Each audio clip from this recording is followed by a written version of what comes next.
আল্লাহ তাআলা ইব্রাহিম আলাইহিস সালামের 70টা পরীক্ষা নিয়েছেন।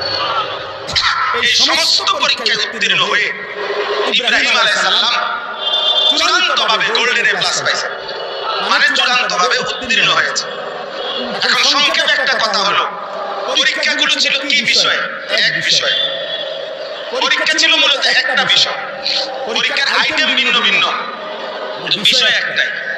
একটা বিষয় কি?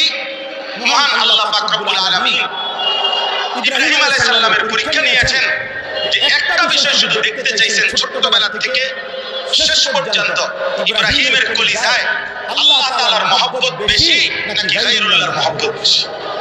মানে আল্লাহ ভিন্ন অন্য কিছুর ভালোবাসা এক মিনিটের জন্য ইব্রাহিমের কলিজায় বেশি আসে কিনা, নাকি আল্লাহর ভালোবাসাই সর্বদা সর্বোচ্চ?